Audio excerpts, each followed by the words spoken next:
Good evening students. कल हम लोग एक चैप्टर पढ़ रहे थे जिसका नाम था पाचन तथा अवशोषण, है ना।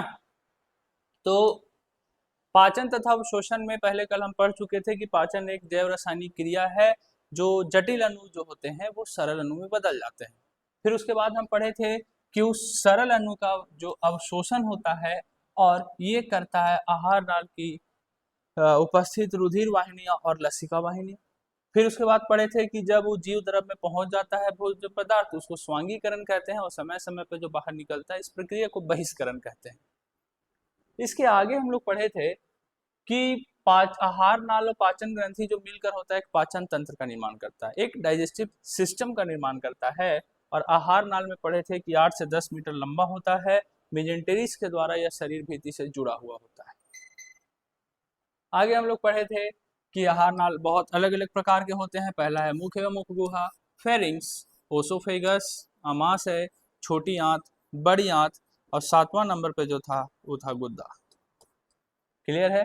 तो कल ये सब सारे चीज हम लोग पढ़ लिए थे और इसमें हम आपको ये भी बताए थे कि जो आमाशय है वह 3 वर्गों में विभाजित है, कार्डियक, फंडिक और पाइलोरिक। छोटी आंत जो है वो भी 3 वर्ग में विभाजित है, डेडुनम, जेजुनम और इलियम। और बड़ी आंत भी 3 भाग में है, सिकम, कलन और रेक्टम। यहाँ तक पढ़ लेने के बाद जो पहला था मुख एवं मुख गुहा, तो मुख एवं मुख गुहा में हम क्या पढ़े थे कि जो आगे का पोर्शन है यह है मुख और जो पीछे की ओर खुल रहा है यह है पूरा मुख गुहा। और ऊपर और नीचे 2 जबड़ा होता है और यह दोनों जबड़ा को बंद करने के लिए एक 2 होठ होता है, एक ऊपर जबड़ा के लिए और एक नीचे जबड़ा के लिए। फिर उसके बाद हम पढ़े थे दांत जो होते हैं, तो 6 से 7 साल तक जो बच्चे में जो दांत रहता है उस दांत को हम दूध का दांत बोलते हैं, जो 6 से 7 साल की उम्र में टूट जाता है और उसके बदले एक और दांत आता है जिसका नाम होता है स्थायी दांत। इसको इंग्लिश में परमानेंट टीथ बोलते हैं। तो मनुष्य में 2 बार दांत निकलने की प्रक्रिया को डायफिडोंट कहते हैं। 2 बार अगर मनुष्य में दांत निकल रहा है तो डायफिडोंट। स्थायी दांत 4 प्रकार के होते हैं इसलिए इसको हेट्रोडोंट, और जबड़े की उपस्थित है गड्ढे में तो इसको थीकोडोंट। और अलग अलग प्रकार का पढ़े थे कि इंसाइजर दांत जो होता है सामने की ओर 4-4, ठीक है। और कैनाइन जो होता है भोजन को पकड़ने और काटने का काम करता है। कैनाइन दांत जो होता है इस संख्या में 4 होता है, इंसाइजर के बाद होता है, नुकीला और कैसा होता है, लंबा। फिर पढ़े थे प्रीमोलर, कैनाइन के दोनों तरफ 2-2 दांत और यह मजबूत होता है और भोज्य पदार्थ को किसमें काम करता है, कुचलने में। ठीक। अगला दांत था मोलर जो सबसे ज्यादा मजबूत दांत था और यह पीसने का काम करता है, ठीक है। और हम आपको ये चीज पूरा बता दिए थे। आज से जो पढ़ना है वो हम लोग को पढ़ना है दांत की संरचना। देखिए दांत जो है वो गड्ढे में उपस्थित है, नीचे जबड़ा ऊपर जबड़ा में है, बट इसका भी तो संरचना होगा ना कि किस प्रकार से है किस प्रकार से नहीं है, वही पढ़ रहे हैं। आइए, एक दांत के कितने भाग, 3। देखिए ये दांत है, इसका 3 भाग है। सबसे नीचे वाले को बोलते हैं रूट, बीच वाले को बोलते हैं नेक और सबसे ऊपर वाले को बोलते हैं क्राउन। यह एक दांत का रचना है। अगर आपको अच्छे से फोटो दिख रहा होगा तो ये आप देख सकते होंगे कि जो दांत है वो इस प्रकार से बनाया हुआ है और इसका 3 भाग है। सबसे ऊपर वाला का नाम है क्राउन, बीच वाला का नेक और सबसे नीचे वाले का रूट। चलिए तीनों के बारे में पढ़ते हैं। एक दांत के 3 भाग, तो सबसे पहला भाग जो है वो है क्राउन। क्या है, क्राउन। क्राउन क्या होता है समझते हैं। यह मसूड़ों के ऊपर निकला हुआ श्वेत, चमकदार तथा कठोरतम भाग। श्वेत मतलब जो उजला है ना, उजला, चमकदार जो चमकने वाला। क्लोजअप का प्रचार देखें आप लोग, इसे तुरंत ब्रश करके कितना व्हाइट हो जाता था, पूरा लगता था कि एकदम चमक रहा है ना। हाँ, टीवी में होता है, रियल में नहीं। चमकदार तथा कैसा भाग है, कठोरतम भाग। कैसा भाग, कठोरतम भाग है, जो एनामेल की एक परत से क्या होता है, ढका होता है। एनामेल एक परत है जो दांत में पाया जाता है जिसके कारण आप समझ सकते हैं कि मजबूत भी है, चमकदार भी है, उजला भी है ना, कठोर भाग है। और यह किससे ढका हुआ है? एनामेल से। अच्छा, पहला भाग कौन है? क्राउन। क्राउन है। तो जो क्राउन जो हुआ है ये क्या है? एक श्वेत, चमकदार और कठोरतम भाग, मजबूत भाग है दांत का। और किस परत से ढका होता है? एनामेल से। इसका कहने का मतलब क्या, हम यह भाग के बारे में पढ़ रहे थे अभी, हाँ या ना? ये जो सबसे ऊपर का भाग है ये भाग है क्राउन, तो हम इसके बारे में पढ़ रहे थे। दूसरा दूसरा है ग्रीवा। ग्रीवा को इंग्लिश में बोलते हैं नेक। क्या बोलते हैं? नेक, मतलब बीच वाला भाग, है ना। क्राउन के नीचे का भाग देखिए ना, आपको क्या यहाँ पास दिख रहा है? ऊपर क्राउन है और नीचे कौन है? नेक। क्राउन के नीचे का भाग जो मसूड़े से ढका होता है। किससे ढका हुआ है? मसूड़ा से। हाँ, यहाँ पास एक दांत होता है जो मसूड़ा से ढका हुआ होता है, तो दांत का बीच वाला भाग को जब आप देखिएगा ना, तो उसमें मांसल रचना और दांत दोनों दिखाई देता है, वह भाग आपका ग्रीवा है। और जो सबसे नीचे जो है, जो एकदम नहीं दिख रहा है, एकदम सबसे नीचे जो पूरा मसूड़ा में चला गया है, उसको हम लोग बोलते हैं रूट, जो आओ नीचे जड़ जड़ से जो सटा हुआ है। ठीक है, आइए। तो क्राउन के नीचे का भाग जो मसूड़े से ढका होता है उसको हम क्या कहें? ग्रीवा। और अगला कौन है? रूट। जबड़े की हड्डी में मौजूद गड्ढे में स्थित दांत के भाग को रूट या क्या कहते हैं? जड़। जबड़े में उपस्थित, जो यहाँ पास पूरा नीचे की ओर आ गया है, ठीक है, तो जो जबड़ा में उपस्थित होता है उसको हम लोग बोलते हैं रूट, जड़ वाला भाग है। ठीक है, आगे। तो एक दांत का कितना संरचना, कितना भाग? 3।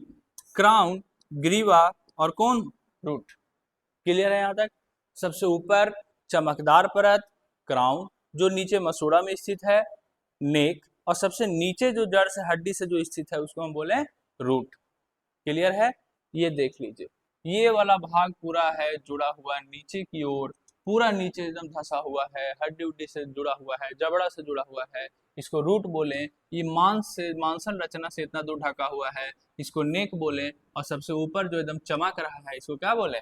क्राउन। क्लियर है? आइए। अगला है जीहवा, मतलब जीभ, इंग्लिश में इसको बोलते हैं टंग। देख रहे हैं कैसे कर रहा है खाने के लिए, ये जीभ है इसका, है ना। आइए देखते हैं। हम लोग के पास भी जीभ है, 5 नहीं 1। मुख गुहा के फर्श पर एक मोटी ऐच्छिक पेशी द्वारा क्या है? निर्मित एक मांसल संरचना है, ये वाला, है ना। आप लोग के पास होगा, देखिएगा ऐनक में एक बार। ठीक है तो ये एक मोटा ऐच्छिक पेशी द्वारा निर्मित है। और कैसा रचना है? मांसल, मांस वाला रचना है ना। जिह्वा के ऊपरी सतह पर, ऊपर, जीभ के ऊपर वाला सतह पर, देखिए ऊपर वाला सतह पर है। अच्छा देखिए, तो सामने की ओर 1 2 3 4, कहने का मतलब इसका चारों कनाई दांत, इंसाइजर दांत दिख रहा है, और साइड साइड में कनाई है, हाँ या ना। चलिए देखिए, कुछ खाने के लिए कर रहा है, कुछ खिला देते हैं इसको। इसमें लिखा हुआ है कि जिह्वा का जो ऊपर सतह है, जो ऊपर वाला भाग होता है, वो किससे ढका हुआ था? पैपिला से। देखिए यहाँ पास लिखा हुआ है फंगी फॉर्म पैपिला, है ना। पैपिला से ढका होता है, जिसमें अनेक स्वाद कलियां मौजूद होती है। अब इसी में टेस्ट बड पाया गया है। मीठा खाइएगा तो मीठा लगेगा, कड़वा खाइएगा तो कड़वा लगेगा, तीखा खाइएगा तो तीखा लगेगा, जैसा खाइएगा वैसा लगेगा। ठीक है, अगला। जिह्वा द्वारा, मतलब जीभ के द्वारा भोजन के स्वाद का ज्ञान होता है। अरे वाह मम्मी, आज छोला भटूरा बहुत अच्छा बना हुआ था, कल बहुत खराब लग रहा था। मम्मी डोसा जो आप बनाए थे बहुत टेस्टी था, इस बार टेस्टी नहीं बना। ये कौन कर देता है इसे? जिह्वा। जीभ ये सब कर देता है ना, स्वाद का ज्ञान होता है। इसके अलावा यह भोजन को चबाने तथा बोलने में भी क्या करता है? मदद करता है। जब आप भोजन चबा रहे हैं ना, तो पूरा अंदर ही इधर उधर घूमते रहता है, तो जीभ कर रहा है। अच्छा, बोलने में भी मदद करता है। कुछ बोल के देखिए, जीभ का मूवमेंट होगा। ठीक है, विश्वास नहीं है तो जीभ को स्टैचू बोलिए और कुछ बोल के देखिए। बोल पाइएगा? कभी नहीं बोल पाइएगा। तो जीभ जो है ये चबाने और बोलने में मदद करता है। कौन? जिह्वा। कौन करता है? जिह्वा। तो इसमें कुछ पढ़ने लायक विशेष नहीं था।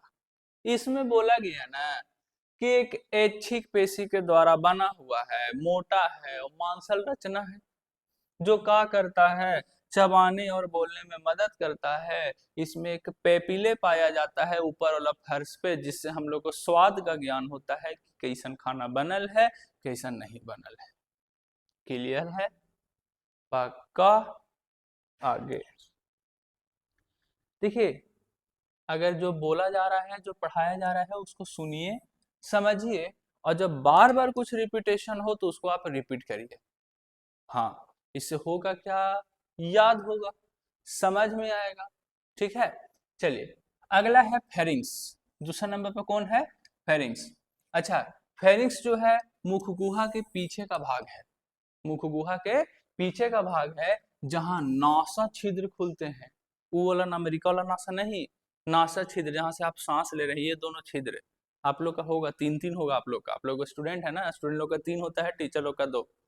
ठीक है, आइए, जहां नासा छिद्र खुलते हैं और मुख गुहा के पीछे का भाग है, मुख गुहा के पीछे का भाग है, पीछे का ये पार्टीशन का भाग है, पीछे का भाग है, जहां पास क्या होता है, फेरिंग्स, और कहाँ खुलता है, नासा छिद्र में। आगे, यह वायु, हवा और भोजन दोनों के लिए एक ही मार्ग है। हवा भी यही रास्ता से होकर ऐसे गुजर रहा है, और भोजन भी यहाँ से खा रहे हैं तो वही रास्ता से होकर गुजर रहा है। क्लियर है? यह आगे श्वास नली और ग्रास नली में खुलता है। अच्छा, कौन खुलता है? कौन खुलता है? फेरिंग्स। कौन खुलता है? फेरिंग्स। आगे कहाँ? श्वास नली, फिर ग्रास नली। देखो ट्रैकिया, आप समझिएगा, ये जो रचना है ये ट्रैकिया है। ये जो 2 भाग में बट जाता है, इसको ब्रोंकी बोलते हैं। और जब ब्रोंकी छोटा छोटा छोटा छोटा नली में बट जाता है तो इसको ब्रोंकियोल्स बोलते हैं। तो इसमें लिखा हुआ है कि श्वास नली, जहां से सांस ले रहे हैं वह श्वास नली, और ग्रास नली में खुलता है। कौन खुलता है? फेरिंग्स। कौन खुलता है? फेरिंग्स। तो इसमें वही चीज लिखा हुआ था कि जो फेरिंग्स है वो मुख गुहा के पीछे का भाग है, जो नासा छिद्र में खुलता है। इस प्रकार से नासा छिद्र में होते हुए इधर से आगे नीचे की ओर आता है, और यह वायु और भोजन दोनों के लिए एक सामान्य मार्ग है, हवा लेने के लिए भी और खाना खाने के लिए भी। मतलब दोनों जा रहा है, आ रहा है, जो हवा, उसका मार्ग और भोजन का मार्ग एक है, और श्वास नली और ग्रास नली में क्या हो रहा है, खुलता है। कौन खुलता है? फेरिंग्स। कंठ द्वार, ये कंठ द्वार के ऊपर एपिग्लोटिस नामक ढक्कन होता है। जब आ करिएगा ना पूरा जोर से, तो बीच में एक घंटी होता है, उस घंटी को बोलते हैं एपिग्लोटिस। क्या बोलते हैं? एपिग्लोटिस नामक एक ढक्कन होता है, जो भोजन को निगलते समय श्वास नली को क्या कर देता है, बंद। जब भी हम लोग खाते हैं कुछ, तो खाने के दौरान श्वास नली जो होता है वह बंद हो जाता है, और यह बंद करने का काम एपिग्लोटिस करता है। क्लियर है? चलिए, तो इसमें हम लोग क्या पढ़े? इसमें हम लोग पढ़े कि जो फेरिंग्स है वह मुख गुहा के पीछे की ओर और नासा छिद्र में खुलता है। ठीक है, जिसमें भोजन के लिए और वायु के लिए, जो सांस ले रहे हैं, ठीक, और जो भोजन कर रहे हैं, यह दोनों के लिए एक ही मार्ग है, एक ही रास्ता है। ठीक है, और इसमें एक और चीज हम पढ़े कि ये क्या करता है, इसमें एक एपिग्लोटिस नामक ढक्कन होता है, तो जैसे ही हम खाना खाते हैं तो श्वास नली को बंद कर देता है। क्या फेरिंग्स क्लियर हो गया? अगर नहीं क्लियर हुआ तो एक बार पढ़ लीजिए, और इस सबसे आसान से नोट्स आपको याद हो सकता है, इतना आसानी से याद हो सकता है क्योंकि हम इसका सारे का कलर चेंज कर देते हैं। कलर चेंज वाले पार्टीशन को अगर आप याद रखिएगा तो एक बार में समझ में आ जाएगा कि अच्छा, आगे में कलर चेंज करके श्वास नली, इसका कहने का मतलब है कि भैया फेरिंग्स के आगे श्वास नली लिखे होंगे, यहाँ पास आगे जाकर खुलता है, तो इसका कहने का मतलब है कि श्वास नली और ग्रास नली में खुलता है। यह लिखने का मतलब वही था। एक ढक्कन जिसका नाम है एपिग्लोटिस, ये कलर चेंज किया हुआ है, और लास्ट में चेंज करके लिखा हुआ है कि श्वास नली को क्या कर देता है, बंद। कब? जब भोजन हम निगलते हैं तब। क्लियर है? आगे अगला है ओसोफेगस। ठीक है, ओसोफेगस क्या है समझते हैं। पहला था मुख एवं मुख गुहा, जिसमें हम दांत के बारे में पढ़े, इंसाइजर, कैनाइन, प्रीमोलर और मोलर। अभी है ओसोफेगस। ओसोफेगस क्या है समझते हैं। एक पतला लंबा नलिकाकार रचना है। एक पतला लंबा नलिकाकार रचना है। कौन है? ओसोफेगस। कौन है? ओसोफेगस। इसका लंबाई लगभग कितना सेंटीमीटर का होता है? 25 सेंटीमीटर का। इसका लंबाई कितने सेंटीमीटर का होता है? 25 सेंटीमीटर का लंबाई होता है। गर्दन तथा वक्ष, गर्दन वक्ष थॉरेक्स का, ठीक है, गर्दन से लेके वक्ष ये पोर्शन का बात कर रहा है, होती हुई पीछे भाग में जे आकार का थैलीनुमा आमाशय में कहाँ होता है? खुलता है। देखिए ना, ये फोटो को ध्यान से देखिए ना,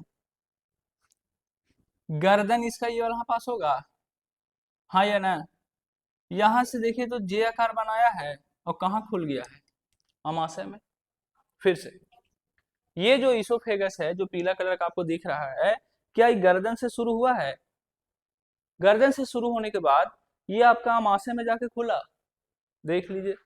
अच्छा फोटो जूम कर दें, जूम करके देख लीजिए, देखिए तो दिखा, इसोफेगस है, इतना दूर कलर चेंज है, और ये आगे जाके कहाँ खुला है? अमाशय में।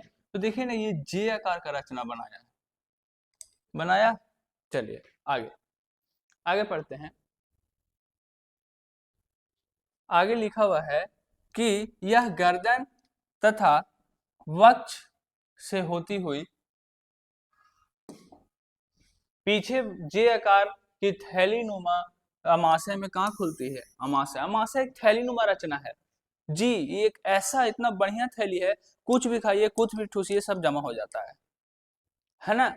चलिए, ओसोफेगस तथा अमाशय के छिद्र के बीच, ओसोफेगस और अमाशय के छिद्र के बीच, ओसोफेगस और अमाशय के बीच एक छिद्र होता है, उसके बीच एक ओसोफेजियल स्पिंक्चर, ओसोफेजियल स्पिंक्चर होता है, जो भोजन को अमाशय से वापिस ओसोफेगस में आने से क्या करता है? रोकता है। ठीक, तो समझिए इसमें है क्या कि ओसोफेगस जो होता है वह 25 सेंटीमीटर लंबा होता है, और यह एक पतला लंबा नलिकाकार रचना है। ठीक, जो कि कितना सेंटीमीटर का है? 25 सेंटीमीटर का। ठीक, और यह गर्दन और वक्ष से होता हुआ, गर्दन और वक्ष से होता हुआ अमाशय में जाके जुड़ता है, जे आकार का बनाता है। कैसा आकार का? जे आकार का थैलीनुमा अमाशय से जुड़ जाता है, और इस दोनों के बीच ओसोफेगस और अमाशय, यह दोनों के बीच एक छिद्र को, ठीक है, एक छिद्र होता है जो ओसो स्फिंक्चर उसमें पाया जाता है। उस दोनों छिद्र के बीच में एक ओसोफेजियल स्फिंक्चर पाया जाता है, जो क्या करता है कि अगर भोजन अमाशय में चला गया है, अगर आप खाना को खा लिए हैं और वह अमाशय में चला गया है, तो वापस उसको ओसोफेगस में नहीं आने देता है। ठीक, तो ओसोफेजियल स्फिंक्चर ये एक ऐसा चीज है, ये क्या करता है कि दोनों के छिद्र के बीच में जब अमाशय में भोजन चला जाता है, तो उसको ओसोफेगस में आने से रोकता है। ये हुआ पूरा ओसोफेगस, जो जे आकार का थैलीनुमा रचना बनाता है अमाशय के साथ, गर्दन वक्ष में होता हुआ जे आकार का बनाएगा, और एक थैलीनुमा अमाशय से जुड़ जाएगा। यह दोनों के बीच एक छिद्र में ओसोफेजियल स्फिंक्चर पाया जाता है, जो क्या करता है कि अमाशय में जो भोजन गया है उसको वापस यहाँ नहीं आने देता है, ओसोफेगस में। इसका कुल लंबाई 25 मीटर होता है ना, नहीं सेंटीमीटर। कितना होता है? 25 सेंटीमीटर। अगला अगला है अमाशय। अगला क्या है? अमाशय। इसको इंग्लिश में स्टमक बोलते हैं, पेट। जी, हम पेट का ही बात कर रहे हैं, उसको हिंदी में अमाशय बोलते हैं। देखते हैं, आहार नाल का सबसे चौड़ा भाग है, बाबू इथेलिनोमर रचना तो है, लेकिन सबसे चौड़ा भाग है। जितना सुबह से शाम तक जो ठूसना है ठूस लो, नाश्ता कर लो, दोपहर का खाना खा लो, रात का खाना खा लो, दोस्त खिलाया वो खा लो, घर बच गया वो खा लो, दोस्त नहीं भी तुमको बुला रहा है जानबूझ के घरे चल जाओ, नाश्ता मिलेगा, रिश्तेदार घर चल जाओ, कुछ ना कुछ मिलते रहेगा, तो जो भी मिल रहा है वो आप खा ले रहे हैं। जमा कहाँ हो रहा है? अमाशय में। अच्छा, कभी आप लोग ऐसा किए हैं कि कोई रिलेशन वाले आए हैं घर में, कोई मेहमान आए हैं, कोई गेस्ट आए हैं, आप बैठे हुए हैं, अचानक पता चला कि अरे वाह रिलेशन वाले आए हुए हैं, तो उनको बहुत सारा नाश्ता मिलता है, होता है ऐसा, बिस्किट मिलता है, मिक्सचर मिलता है, रसमलाई मिलता है, और जो पैसा देने वाले थे उनको और अच्छा अच्छा आइटम मिलता है ना? तो आप लोग कभी ऐसा इंतजार किए हैं कि ये भगवान कैसों एगो मिठाइया छोड़ देते थे हैं? ऐसा होता है? या कोई कोई मेहमान बहुत अच्छे होते हैं, उनको नाश्ता मिलता है तो वो क्या करेंगे ना कि छोड़ देते हैं, मीठा चीज छोड़ देंगे या कभी कोई फल छोड़ देंगे, ये सब ऐसा करते हैं। कोई कोई मेहमान तो ऐसा आता है कि जानबूझ के आते हैं कि ना पूरा खाइए जाएंगे, पूरा खा के जाते हैं और लास्ट में बुराई करेंगे, है ना? इसीलिए मेहमान आए तो उनको नमक ज्यादा डाला करिए, अगला बार से नहीं आएंगे। चलिए, अमाशय को इंग्लिश में स्टमक बोलते हैं। यह सबसे कौन सा भाग है? चौड़ा भाग। उदर गुहा में डायफ्राम के नीचे बाईं ओर अनुप्रस्थ दिशा में फैला होता है, इस पोर्शन से बाईं ओर ऐसे करके फैला हुआ होता है, ठीक है? तो उदर गुहा में डायफ्राम के नीचे, डायफ्राम हम आपको बताए थे कि जब हम सांस लेते हैं सांस छोड़ते हैं तो डायफ्राम ऊपर और नीचे होता है, ठीक? तो ये क्या करता है कि उदर गुहा पोर्शन में एब्डोमिनल साइड में पाया जाता है, इधर से पाया जाता है बाईं ओर पूरा अनुप्रस्थ दिशा में, मतलब पूरा ऐसे करके फैला हुआ है अमाशय। लगभग 30 सेंटीमीटर लंबा और 10 सेंटीमीटर क्या होता है? चौड़ा। 30 सेंटीमीटर लंबा, 10 सेंटीमीटर चौड़ा, ये होता कौन है? अमाशय। कौन होता है? अमाशय। अमाशय 3 भागों में विभाजित है। इसके पहले हम आपको बताए थे, जब लिखा हुआ था ना मुख गुहा, फेरिंग्स, ओसोफेगस, अमाशय, छोटी आंत, बड़ी आंत, गुहा, याद है जब आप आहार नाल पढ़े थे? आहार नाल वाला टॉपिक में जब बताए थे कि 8 से 10 मीटर लंबा होता है और इसका निम्नलिखित भाग है, तो हम बताए थे कि अमाशय भी 3 प्रकार का होता है, कार्डियक, फंडिक और पाइलोरिक, बताए थे। मिलते हैं। 3 भागों में विभाजित होता है, जिस रास्ते भोजन ओसोफेगस से अमाशय में पहुंचता है, जिस रास्ता से जो भोजन होता है ओसोफेगस से अमाशय में अगर पहुंचता है, ओसोफेगस जो 25 सेंटीमीटर लंबा था, जो गर्दन से नीचे जे आकार की रचना में जुड़ रहा था, याद है इसके पहले वाला स्लाइड? चलिए, भोजन ओसोफेगस से अमाशय में पहुंचता है तो उसे कार्डियक ऑरिफिस कहते हैं। कौन फिस? Cardiac orifice. जो रास्ता से भोजन ओसोफेगस से अमाशय में जाता है, जिस रास्ता से भोजन, खा लिए सारे लोग, भोजन ईसोफेगस से अमाशय में पहुंचता है, उस भाग को, उस रास्ते को कार्डियक ऑरिफिस कहते हैं। कौन फिश कहते हैं? Cardiac orifice. इसके नीचे अमाशय का कार्डियक तथा फंडिक भाग मौजूद होता है। ओहो, इसका कहने का मतलब है कि ऊपर वाले भाग कार्डियक होते हैं, फिर उसके नीचे कार्डियक और फंडिक मौजूद होते हैं। कार्डियक ऑरिफिस में ही कार्डियक और फंडिक दोनों भाग मौजूद होते हैं। फोटो सर, फोटो से समझाइए, बायोलॉजी है, गुड, फोटो से ही समझा रहे हैं।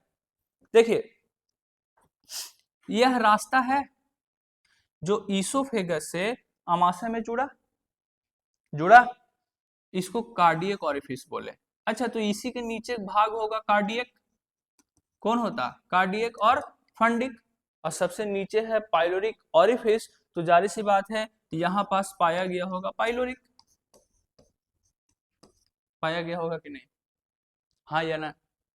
तो चलिए, कार्डियक भाग में गैस्ट्रिक ग्लैंड बड़ी संख्या में मौजूद होती है। कार्डियक भाग में मतलब ये वाला भाग में, कार्डियक भाग में सबसे ज्यादा क्या होता है? कार्डियक सॉरी गैस्ट्रिक ग्लैंड, क्या होता है? Gastric gland. कार्डियक तथा फंडिक के पीछे का हिस्सा पाइलोरिक कहलाता है। कार्डियक और फंडिक के पीछे का जो हिस्सा होता है वो क्या कहलाता है? पाइलोरिक। क्या कहलाता है? पाइलोरिक। पाइलोरिक ऑरिफिस भोजन को आगे की ओर ड्यूडेनम में भेजता है, जाने देता है, परंतु इसे वापस आने से भी क्या करता है? रोकता है। देखिए ना कितना आसान था, समझिए ना। इसमें लिखा हुआ था ना कि आहार नाल का जो सबसे चौड़ा भाग है ना, जो सबसे चौड़ा भाग है, जो थैलीनुमा रचना भाग है, वो है अमाशय। कौन है? अमाशय। अब अमाशय क्या करता है कि ये जो उदर गुहा में सब जगह फैला हुआ है, अनुप्रस्थ दिशा में बाईं ओर से डायफ्राम के नीचे होता है। तो अमाशय 3 वर्ग में है, जिसका नाम है कार्डियक, फंडिक और पाइलोरिक। तो जब ईसोफेगस से भोजन अमाशय में जाता है, तब यह कार्डियक ऑरिफिस इस रास्ता का नाम है, और कार्डियक ऑरिफिस में ही कार्डियक और फंडिक दोनों पाया जाता है। कार्डियक ऑरिफिस में ही कार्डियक और फंडिक दोनों पाया जाता है, और कार्डियक में ही गैस्ट्रिक ग्लैंड पाया जाता है। ठीक है, गैस्ट्रिक ग्लैंड पाया गया आपका कार्डियक भाग में, और कार्डियक फंडिक के ठीक नीचे होता है पाइलोरिक। क्या होता है? पाइलोरिक। पाइलोरिक ऑरिफिस मतलब अब ये पाइलोरिक ऑरिफिस जो है, ये रास्ता जो है अब क्या करेगा? देखिए ना, यहाँ ड्यूडेनम लिखा हुआ है। याद करिए तो ड्यूडेनम किसका भाग है? अमाशय का है? नहीं। ओसोफेगस का है? नहीं। फेरिंग्स का होगा? नहीं। तो किसका है? छोटी आंत का। किसका है? छोटी आंत का। तो पाइलोरिक ऑरिफिस भोजन को आगे की ओर डेडुनम में जाने देता है। पाइलोरिक ऑरिफिस भोजन को आगे की ओर डेडुनम में जाने देता है, और ये डेडुनम जो है स्मॉल इंटेस्टाइन का पार्ट है, छोटी आंत का पार्ट है, परंतु इसे वापस लौटने से क्या करता है? रोकता है। अगर भोजन यहाँ पास आ गया है, वापिस अमाशय में नहीं जाएगा। यह काम किसका है? पाइलोरिक ऑरिफिस का। किसका है? पाइलोरिक ऑरिफिस का। नेक्स्ट, अगला है छोटी आंत। बाबू याद रखिएगा, नाम है छोटी और है सबसे बड़ी। समझ में आ रहा है? तो देखिए, सबसे लंबा भाग जो है आहार नाल का, वो है छोटी आंत। वैसे आहार नाल होता है 8 से 10 मीटर, जिसमें से 6 से 7 मीटर खाली कौन है? छोटी आंत है। तो नाम है छोटी, है बहुत मोटी, है ना? तो छोटी आंत सबसे लंबा भाग होता है, जो 6 से 7 मीटर क्या होता है? लंबा। 6 से 7 मीटर लंबा। इसको भी 3 भाग में बांटा गया है। इसको भी कितना भाग में बांटा गया है? 3 भाग में। कार्डियक, फंडिक और पाइलोरिक ना? नहीं, ड्यूडेनम, जेजुनम और इलियम। पहला भाग है ड्यूडेनम, फिर होगा जेजुनम और फिर होगा इलियम। तो आप हमको ये बताइए कि छोटी आंत का लंबाई कितना है? 6 से 7 मीटर की सेंटीमीटर? मीटर। कितना है? मीटर। आहार नाल का 8 से 10 मीटर। तो पहला भाग है डियोडेनम, जिसमें लिखा हुआ है यह अमाशय के साथ यू आकार का रचना बनाता है। You you you for umbrella. Umbrella मतलब हाथी ना? नहीं, अम्ब्रेला मतलब छाता। डियोडेनम जो है ये अमाशय के साथ कैसा आकार बनाता है? यू आकार का रचना। अगला है जेजुनम। डियोडेनम के बाद पहले होगा डियोडेनम, फिर होगा जेजुनम और फिर होगा इलियम। डियोडेनम के बाद लगभग 2.5 मीटर लंबा। कितना लंबा? 2.5 मीटर लंबा भाग को क्या कहते हैं? जेजुनम। अच्छा, एक मिनट, कुछ पूछें। आप मेरे को ये बताइए, अमाशय कार्डियक, फंडिक और पाइलोरिक में बटा हुआ था। कार्डियक ऑरिफिस एक रास्ता था ना? वो रास्ता ही था। हाँ, जिसके द्वारा जो भोजन जो है ईसोफेगस से अमाशय में जा रहा था। चलिए। अच्छा, कार्डियक ऑरिफिस में ही कार्डियक और फंडिक पाया जा रहा था, उसमें गैस्ट्रिक ग्लैंड था, हाँ या ना? सो गए सब, सो गए ना? नहीं। अच्छा, फिर सबसे लास्ट का भाग था वो पाइलोरिक ओरिफिस था। तो पाइलोरिक ओरिफिस का भाग में लिखा हुआ था ना कि यह भोजन को ड्यूडेनम में भेजता है, लिखा हुआ था। तो भोजन को ड्यूडेनम में भेजने के बाद जारी सी बात है वो ड्यूडेनम से आमाशय में वापस भोजन लौटेगा नहीं, हाँ या ना? तो इसमें लिखा हुआ है कि डेडुनम जो है वो छोटी आंत का भाग है, इसका मतलब अगर अमाशय में भोजन चला गया तो फिर वो छोटी आंत में जाएगा, ठीक है? तो जो अमाशय के साथ यू आकार का रचना बनाता है उसको बोलते हैं ड्यूडेनम। ड्यूडेनम के बाद जो 2.5 मीटर लंबा होता है उसको बोलते हैं जेजुनम, और लास्ट का भाग है इलियम। कौन भाग है? इलियम। ड्यूडेनम का अंतिम लगभग 3.5 मीटर लंबा भाग क्या है? इलियम।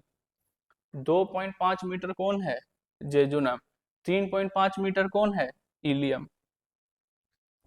भोजन का अधिकांश पाचन और अवशोषण इलियम भाग में ही होता है।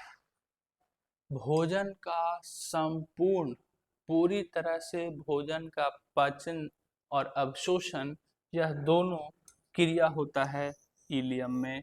और इलियम जो है वो छोटी आंत का भाग है, और छोटी आंत सबसे लंबा भाग है, और जिसका लंबाई 6 से 7 मीटर लंबा है। क्लियर है? आइए रिवीजन करते हैं, क्विक रिवीजन। छोटी आंत, छोटी आंत नाम है छोटी है सबसे लंबी, जिसका नाम हो गया टोटल छोटी आंत, और ये इसका लंबाई होता है 6 से 7 मीटर। इसको कितने वर्ग में बांटा गया है? 3, डियोडेनम, जेजुनम और इलियम। डेडुनम अमाशय के साथ यू आकार का रचना बनाता है, जिसको हम बोलते हैं डेडुनम। फिर डेडुनम के बाद जो 2.5 मीटर लंबा होता है इसको बोलते हैं जेजुनम। और जो अंतिम भाग हुआ जहां पास भोजन का अवशोषण संपूर्ण तरीके से हो गया, जो 3.5 मीटर लंबा हो गया, उसको हम बोले इलियम। क्लियर है? देख लीजिए, स्क्रीनशॉट दिमाग में ले लीजिए। आगे बढ़े, चलिए अगला है बड़ी आंत। कौन आंत? बड़ी आंत। नाम है इसका बड़ी आंत। छोटी आंत आगे की ओर बड़ी आंत में खुलता है, जिसका लंबाई जो है कितना है? 1.5 मीटर, 1.5 मीटर। देखो ना, देखो ना, ये समझो ना, देखो ना, देखो ना, छोटी आंत 6 से 7 मीटर और बड़ी आंत 1.5 मीटर, और नाम का चीज है बड़ी आंत, है ना? चलिए, इसका मतलब हम गलती बनाए हैं ना, छोटी आंत होना चाहिए 1.5 और बड़ी होना चाहिए 6 से 7। नहीं बाबू, हम सही बनाए हैं। बड़ी आंत कितना वर्ग में? 3 वर्ग में बांटा गया है। याद है? सिक्कम, कलन और रेक्टम। कोलोन और रेक्टम वही हुआ। हाँ, चलिए सिक्कम, छोटी आंत जिस स्थान पर बड़ी आंत से जुड़ता है। देखो ना कैसे, अभी अमाशय का फोटो बनाए थे तो पाइलोरिक के बाद डेडोनम लिखा हुआ था, पाइलोरिक के बाद डेडोनम लिखा हुआ था, इसमें भी वही होगा। छोटी आंत जो रास्ता से या जहां जो स्थान पर बड़ी आंत से जुड़ता है, वहां एक छोटी बंद नली के समान रचना होता है, जिसको हम क्या बोलते हैं? सिक्कम। अरे देखो, पाइलोरिक अमाशय का भाग था, आगे जाके डेडोनम में जा रहा था, जा रहा था। तो यहाँ पास जो छोटी आंत है वो भी तो बड़ी आंत से जुड़ेगा। तो जब छोटी आंत बड़ी आंत से जहां पास जुड़ रहा है, उस जगह को ही सिक्कम बोल दिए। वहां एक छोटा होता है बंद नली के, बंद करने के नली के समान रचना होता है, जिसको क्या बोले? सिक्कम। सिक्कम से एक उंगली नुमा प्रवर्ध निकलता है, जिसको हम बोलते हैं अपेंडिक्स। आप नाम सुने होंगे अपेंडिक्स का क्लास 10th में, ठीक है? तो अपेंडिक्स क्या है? अपेंडिक्स एक अवशेषी अंग है जिसका शरीर में कोई भी काम नहीं है, थोड़ा सा भी काम नहीं है अवशेषी अंग का। क्लियर है? चलिए, तो क्या आप सिक्कम समझ गए? सिक्कम क्या है? छोटी आंत बड़ी आंत जो रास्ता से जुड़ता है, छोटी आंत बड़ी आंत जिस रास्ता से जुड़ा, जहां पास जुड़ा, यहाँ पास एक बंद नली के समान रचना होता है, और इसी को बोले सिक्कम। क्या बोले? सिक्कम। सिक्कम से एक उंगली नुमा प्रवर्त निकलता है जिसको बोलते हैं अपेंडिक्स, और अपेंडिक्स एक अवशेषी अंग है जिसका शरीर में कोई भी काम नहीं है। आगे कोलोन, कौन है? कोलोन। चलिए, सिक्कम आगे की ओर कहाँ खुलता है? कोलन में खुलता है, जिसका करीब लंबाई होता है 1.3 मीटर। कितना लंबा होता है? 1.3 मीटर। यह 3 भागों में बांटा गया। 1 मिनट।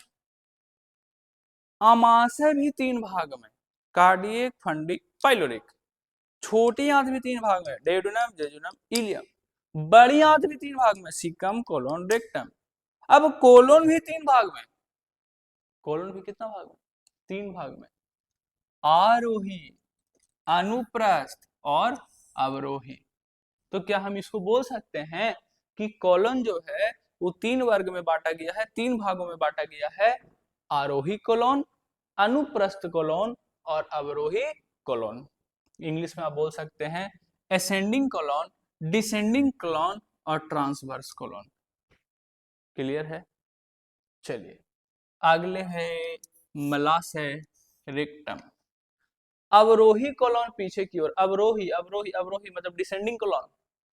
अवरोही कोलोन पीछे की ओर मलाशय में खुलती है, जो कोलोन की अपेक्षा अधिक क्या होती है? चौड़ी। अच्छा, कोलोन की अपेक्षा चौड़ा कौन है? मलाशय। कौन है? मलाशय। तो इसमें हम यही पढ़े कि जो बड़ी आंत है, बड़ी आंत 1.5 मीटर लंबा है। इसको 3 भाग में बांटा गया है, सिकम, कोलोन और रेक्टम। तो जो सिकम था, छोटी आंत और बड़ी आंत दोनों जिस जगह पे जुड़ रहा था, उस रास्ता में, उस रास्ते को बंद करने के लिए एक रचना है जिसका नाम है सिक्कम। क्या नाम है? सिक्कम। दूसरा नंबर पर था कोलोन। कोलोन जो है उस सिक्कम के बाद का रचना है। अब जो बाद का रचना है, जो कि इसका लंबाई होगा 1.3 मीटर लंबा है। अब समझिएगा कि जो कोलोन है वो भी 3 भाग में बटा हुआ है। कोलोन भी 3 भाग में बटा गया है, आरोही, अवरोही और अनुप्रस्थ। असेंडिंग कोलोन, ट्रांसवर्स कोलोन और डिसेंडिंग कोलोन। तो जहां पास अवरोही कोलोन है, जहां पास डिसेंडिंग कोलोन है, उसी के पीछे बड़ी आंत का तीसरा भाग जो था रेक्टम, वहां होता है। तो अवरोही कोलोन पीछे की ओर मलाशय में खुलता है, जो अधिक क्या है? चौड़ा। आहार नाल का 7वां भाग, सबसे अंतिम भाग जो है गुदा, जिसको इंग्लिश से बोलते हैं एनस। मलाशय पीछे की ओर एक छिद्र के द्वारा बाहर खुलता है। जो मलाशय है वो पीछे की ओर एक छिद्र के द्वारा खुलता है, जिसको हम गुदा कहते हैं। और यह चारों ओर से वृत्ताकार, गोल वृत्ताकार अनैच्छिक पेशी द्वारा क्या होता है? घिरा होता है। तो ये जो गुदा होता है, ये चारों ओर से वृत्ताकार अनैच्छिक पेशी के द्वारा क्या होता है? घिरा होता है। यहाँ देखिए द्वारा लिखा हुआ है, गलती से लिखा गया है, जिन्हें स्पिंक्चर पेशी कहते हैं। तो जो वृत्ताकार अनैच्छिक पेशी से जो घिरा हुआ होता है ना, इसको हम बोलते हैं स्पिंक्चर पेशी। क्लियर है? अब कल हम लोग पढ़ेंगे पाचन ग्रंथि, और यहाँ से शुरू करने के बाद चैप्टर को खत्म कर दिया जाएगा। लेकिन सबसे पहले आपको ये पूरा कंप्लीट सातों याद रखना होगा, क्योंकि यहाँ तक जो हम गुदा तक पढ़े हैं, ये सिर्फ हम लोग अभी तक आहार नाल को पढ़ पाए हैं। ठीक है? जिसमें आहार नाल में बताएं मुख, मुख गुहा होता है, फेरिंग्स होता है, ओसोफेगस, अमाशय, छोटी आंत, बड़ी आंत और गुदा। 7 भाग में था। तो छोटी आंत में पढ़े किसका भी 3 भाग है, डियोडेनम, जेजुनम, इलियम। बड़ी आंत का भी 3 भाग है, सिकम, कोलन और रेक्टम। और कोलोन का भी 3 भाग है, आरोही, अवरोही और अनुप्रस्थ। तो अगला टॉपिक था, अंतिम टॉपिक था, वो था गुदा। और इसमें लिखा हुआ है कि एक छिद्र के द्वारा खुलता है, जिसको हम गुदा कहते हैं। इसमें वृत्ताकार अनैच्छिक पेशी होता है घिरा हुआ, और जिसको स्पिंक्चर पेशी कहते हैं। आज के लिए इतना ही। विशेष कल, और कल का जो टॉपिक होगा वो आपका होगा पाचन ग्रंथि। तो जाहिर सी बात है पाचन ग्रंथि भी मुख से ही शुरू होगा, क्योंकि अब हर जगह से मुख से लेके गुद्दा तक पूरा पढ़ना पड़ेगा। ठीक, मिलते हैं अगले क्लास में। Thank you, all the best, good night.